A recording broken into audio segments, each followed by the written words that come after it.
Olá, seja bem-vindo ao meu canal. Meu nome é Ângela Natel.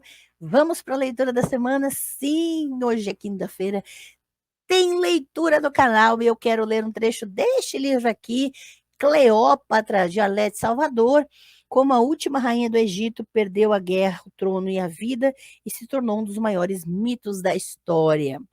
E este livro é muito interessante, não é um livro exaustivo, mas como um bom trabalho de jornalismo investigativo, trata de questões importantíssimas. E eu quero ler o trecho, especificamente, que fala a desconstrução do mito, o suicídio duvidoso. A versão mais difundida para a morte de Cleópatra é a de suicídio por picada de serpente naja.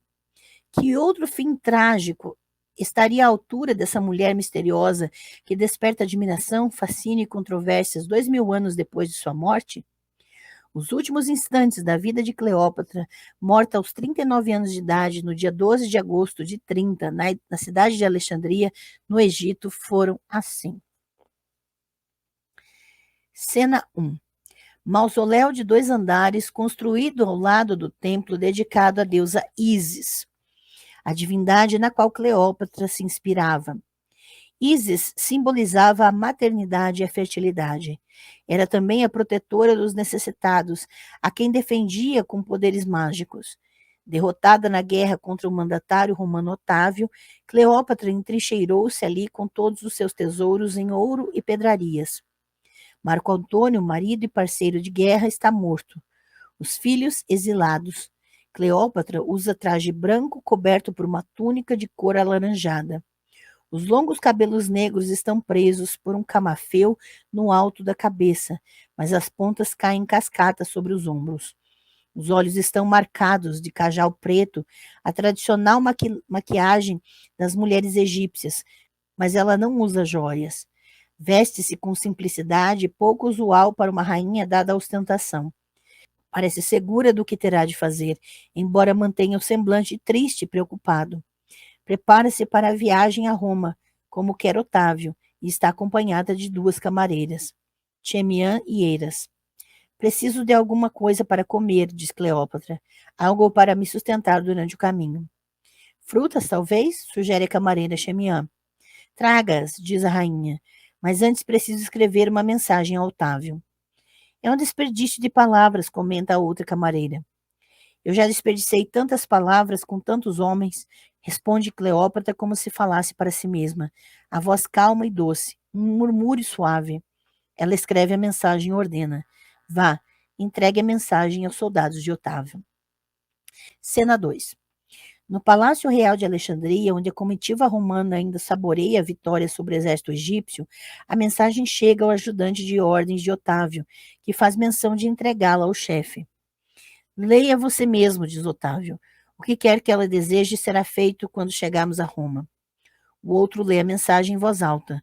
No último parágrafo, a rainha afirma: meu último desejo é ser enterrada no Egito ao lado de Marco Antônio. Otávio levanta-se e sai às pressas. Cena 3. Novamente o mausoléu da rainha. Uma das camareiras chega com uma cesta de vime nas mãos e entrega à senhora. Cleópatra está sentada num sofá e coloca o cesto no colo. Levanta ligeiramente a tampa do balaio para olhar os frutos frescos. No meio deles, num instante quase imperceptível aos olhos, uma serpente se contorce, levantando os frutos uns sobre os outros. Devagar, Cleópatra abaixa a tampa do cesto e coloca a mão e o antebraço dentro dele, como se estivesse tateando, sentindo, escolhendo a melhor fruta para comer. Eu me sinto estranhamente desperta, diz ela, como se a vida tivesse sido um grande sonho, um sonho de outra pessoa. Seu corpo estremece ligeiramente, com um rápido e curto levantar de ombros, um torpor, uma ponta de dor. Mas agora, suspira Cleópatra, viverei meu próprio sonho, que nunca terminará. Ela fecha os olhos, inclina a cabeça ligeiramente para o lado, como se estivesse prestes a desfalecer. Murmura com voz rouca, pastosa e lenta. Antônio, espere, Antônio. Cena 4. Otávio entra no mausoléu e encontra o corpo de Cleópatra sobre uma lápide. As camareiras vestiram-na com trajes dos antigos faraós. uma longa túnica dourada de ombros largos e imponentes, a imagem da rainha e deusa. Os cabelos negros estão cobertos por uma coroa de ouro e as mãos cruzadas sobre o peito seguram insígnias egípcias. Uma das camareiras está morta a seus pés, a outra, debruçada sobre o corpo de Cleópatra, soluça e respira com dificuldade. O primeiro a falar é o ajudante de ordens de Otávio. Foi a sua senhora quem fez isso? Perguntou. Foi. Agiu como o último dos nobres governantes, diz a camareira. Fecha os olhos, dobra-se para a frente e morre. Cleópatra foi a última rainha de um Egito poderoso e independente, a terra dos grandes faraós, das pirâmides e dos imponentes templos religiosos. A partir de sua morte, inicia-se outra fase da antiguidade, a do domínio e da hegemonia de Roma. O Egito só voltaria a ser um país independente muitos séculos depois, mas essa é outra história e outro Egito. As cenas descritas anteriormente estão no filme Cleópatra, produção hollywoodiana de 1963, que consagrou os atores Elizabeth Taylor e Richard Burton nos papéis principais da última rainha do Egito e do general romano Marco Antônio. Dirigido pelo cineasta Joseph Leo Mankiewicz, o filme tornou a atriz tão popular que até hoje, se alguém for perguntado sobre a aparência da verdadeira Cleópatra, a sua mente virá a imagem da atriz do filme, jovem, de olhos azuis, escuros e longos cabelos negros. A versão do filme de Mankiewicz para a morte da Rainha do Nilo é tão boa quanto qualquer outra, pois ninguém sabe como ela morreu. Aliás, não se sabe nem onde o seu corpo foi enterrado. Ainda hoje há escavações arqueológicas em andamento no Egito em busca do túmulo da rainha e de Marco Antônio, último amante e pai dos 3 de seus 4 filhos. Quando isso acontecer, se acontecer, poderemos ter respostas concretas para as dúvidas sobre as circunstâncias da morte de Cleópatra. Por enquanto, o que existem são versões. Por incrível que pareça, a versão mais aceita pelos estudiosos para a morte da rainha é a do filme norte-americano de 1963. A ideia de que Cleópatra morreu em consequência de uma picada de cobra venenosa não é invenção de Hollywood. Ao contrário, trata-se da história oficial. Essa possibilidade consta nos relatos de 2 dos mais importantes escritores clássicos sobre a antiguidade. São o filósofo e pensador grego Plutarco e o historiador romano Cássio Dio. Todos os pesquisadores contemporâneos consultam esses 2 autores, porque eles reconstituem de forma extensa a vida na antiguidade, embora não se possa confirmar a veracidade de todas as informações. Ambos são as fontes de referência de todos os trabalhos sobre Cleópatra, Marco Antônio e Júlio César.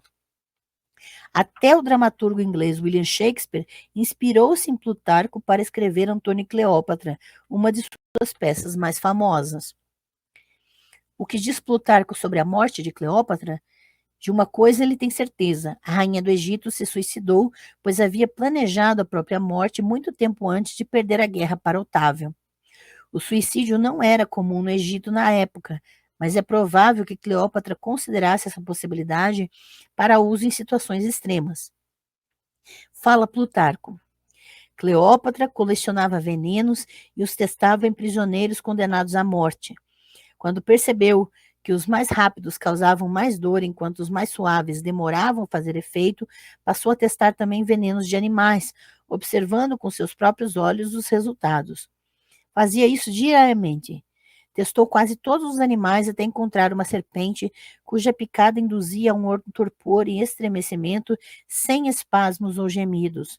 Apenas uma ligeira transpiração na face, enquanto os sentidos iam relaxando, sem resistência alguma, como se fosse um sono profundo. Embora admita o suicídio de Cleópatra, Plutarco mostra cético em relação à forma como a rainha buscou a morte. Picada de cobra? Ele também considerou a história um pouco forçada, seu relato. Trouxeram a Cleópatra, dizem, uma serpente escondida sob figos cobertos de folhas. Ela assim havia ordenado para que, ao pegar as frutas, a serpente a picasse sem que ela percebesse. Mas ao abrir o cesto de frutas, teria visto o réptil. Aí está, teria exclamado. apresentando o braço nu à serpente. Outros afirmam que ela guardava essa serpente num vaso e que o animal, irritado ao ser provocado, lançou-se sobre ela e a picou no braço.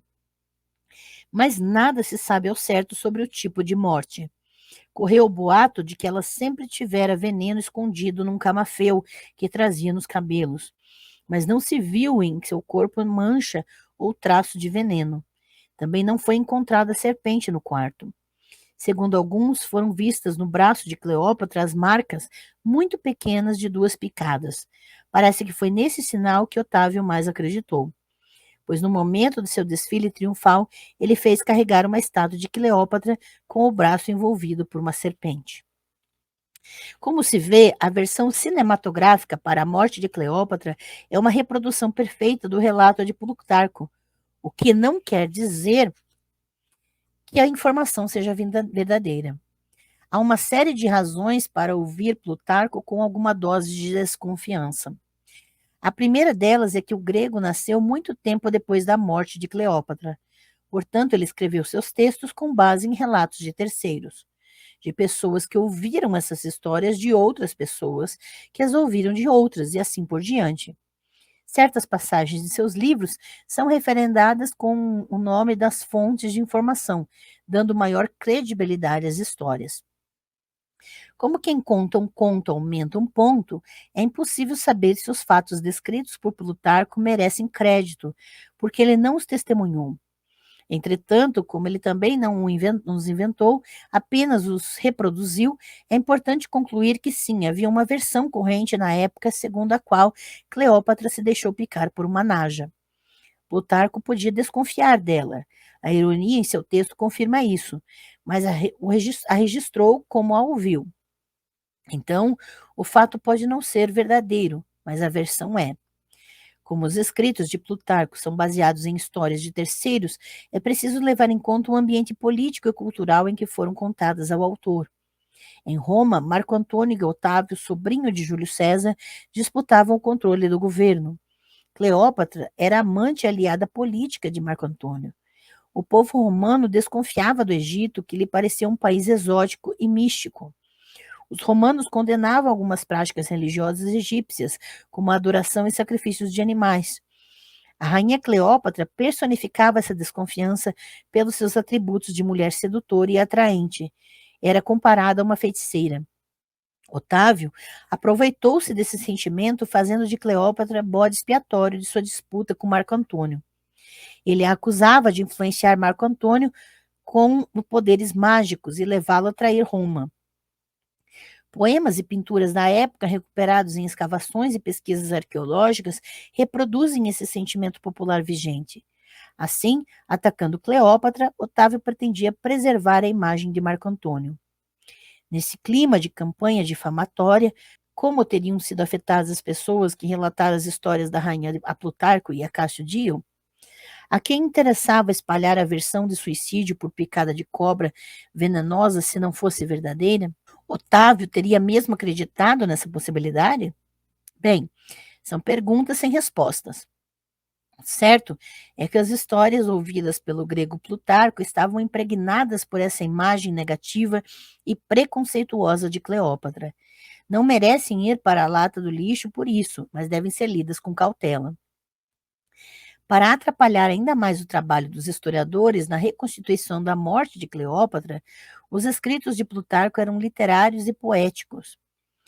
Quanto do que ele contou era real e quanto era ficção? Impossível saber. Plutarco não tinha compromisso com a verdade.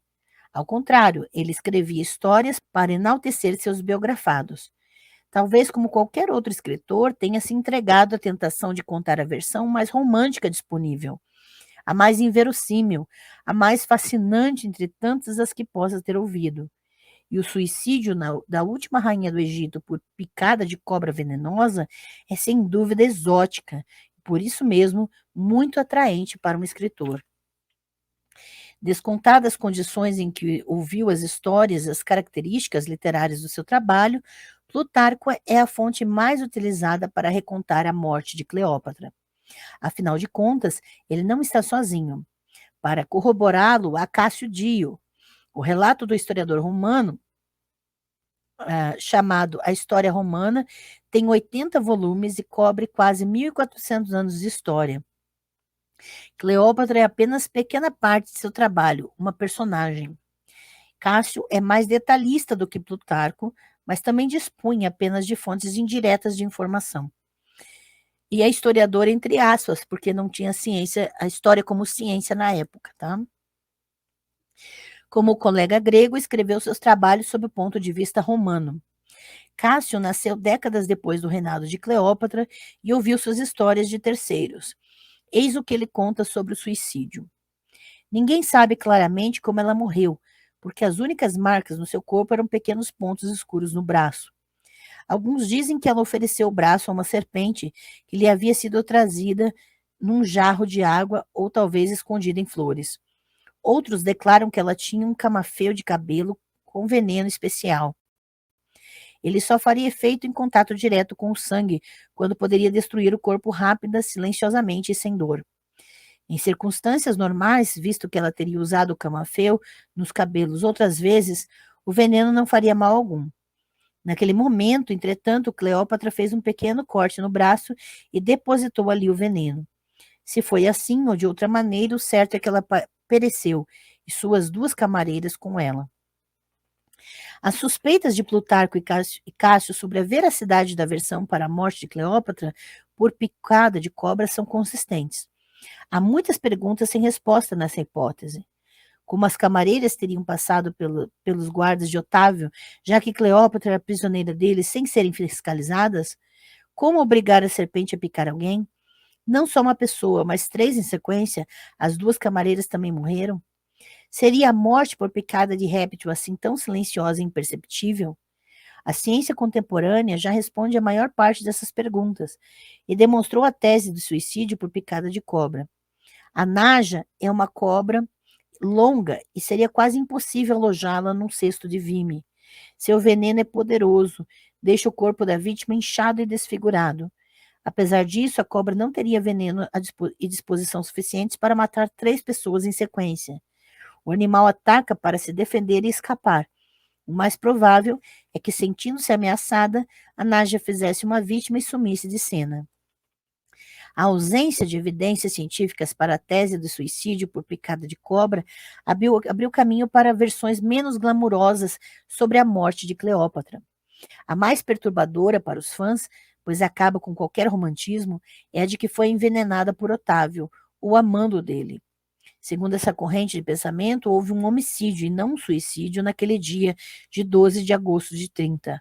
Essa alternativa ganhou publicidade em 2004 ao ser apresentado em documentário da Atlantic Productions para a Discovery Channel. O documentário mostra um exercício contemporâneo de investigação criminal. Nele, um agente do FBI, a Agência de Investigações dos Estados Unidos, examina a cena do crime, no caso, uma reprodução do mausoléu onde Cleópatra morreu, em busca de evidências esclarecedoras sobre as circunstâncias do suposto suicídio. A partir daí, o programa busca respostas para perguntas com pelo menos 2.000 anos de idade. Há sinais do réptil no aposento? As cobras e serpentes existentes na região poderiam picar e matar 3 pessoas? Quem estava com ela no momento de sua morte? Havia sinais de picada no seu corpo? O resultado das investigações dos estudiosos consultados pelo programa, historiadores, arqueólogos, biólogos, médicos e egiptólogos, excluiu a tese de suicídio por picada de cobra. Tudo indica que se tratou de um homicídio. Segundo o documentário, os sinais de autoria do crime apontam para Otávio. Simples, ele tinha motivo, meios e oportunidade para cometer o crime. O motivo, o desaparecimento da rainha, consolidava sua vitória política e militar. Sem Cleópatra na jogada, não haveria questionamento sobre quem mandava no Egito. Além disso, Otávio tinha meios e oportunidade para cometer o crime. Cleópatra era sua prisioneira. Ele poderia matá-la a qualquer momento. Aliás, ele nem precisava se dar a esse trabalho. Bastava ordenar o envenenamento a um dos guardas. É possível? Sim. Mas cá entre nós, a versão de suicídio por picada de cobra é muito mais instigante, misteriosa e romântica. Os registros históricos mostram que houve um longo período de tempo entre a derrota de Cleópatra e Marco Antônio na guerra contra Otávio e a morte de ambos, o de pelo menos um ano. Os acontecimentos desse período intermediário mostram que, mesmo derrotada, Cleópatra não deixou de lutar pelo poder. Marco Antônio entregou-se ao desespero, abatido e abalado pela derrota militar. Cleópatra foi à luta. Ela tentou manter o poder sobre o Egito, se não para si, pelo menos para seus filhos. A rainha só se suicidou quando não havia alternativa de sobrevivência digna. Sentindo-se encurralada, teria injetado em si mesma um dos muitos venenos conhecidos no Antigo Egito. As circunstâncias da morte de Cleópatra, por enquanto, são só isso, possibilidades. Elas poderão ser esclarecidas quando sua tumba for encontrada. Um exame de DNA talvez possa dizer como de fato ocorreu sua morte. Os indícios mais recentes da tumba de Cleópatra datam de 2009 e foram encontrados no templo de Taposiris Magna, a 48 quilômetros de Alexandria, na fronteira do Egito com a Líbia. A ideia de procurar ali a tumba real foi da arqueóloga da República Dominicana Kathleen Martinez, uma apaixonada pela história da rainha do Egito.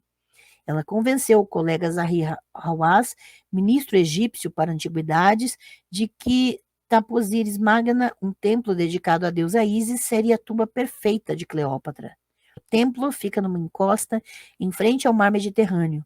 Cleópatra teria mandado construir ali a sua tumba, como faziam os faraós milhares de anos antes dela. Em 3 anos de escavações, os pesquisadores encontraram indícios fortes para sustentar a tese da professora da República Dominicana. Eles desenterraram do lugar 22 moedas de bronze com a face e o nome de Cleópatra, um busto da rainha e uma máscara que parece representar o general Marco Antônio. O indicativo decisivo de que se trata de um templo real foi a descoberta de um cemitério ao lado da edificação principal, onde foram encontradas 27 tumbas e 10 múmias. A presença desse cemitério significa que na construção principal pode estar enterrado alguém de importância de um rei. Essa conclusão se baseia na análise das tumbas dos faraós. Elas também eram cercadas por cemitérios de outras múmias, provavelmente gente da elite que queria ser enterrada ao lado dos reis. A descoberta deixou os arqueólogos entusiasmados. Embalados ainda por uma pesquisa realizada com radar que identificou a existência de 3 possíveis câmeras subterrâneas no templo, iniciaram outra incursão no local para tentar chegar aos corpos dos 2 amantes. O trabalho não tem data para terminar. Os caçadores do túmulo de Cleópatra e Marco Antônio acreditam que estão muito próximos do que seria a descoberta arqueológica mais importante do século XXI. E este livro é instigante, né, de 2011, gente, Cleópatra. Hoje em dia, se você pesquisar, você vai ver que ainda tem pesquisadores ali tentando encontrar o túmulo de Cleópatra até hoje, 2024, ainda não encontraram.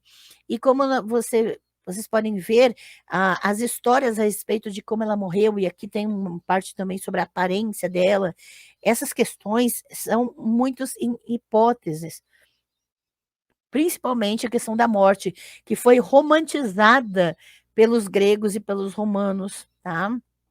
De alguma maneira, tratando Cleópatra com estigma e com preconceito.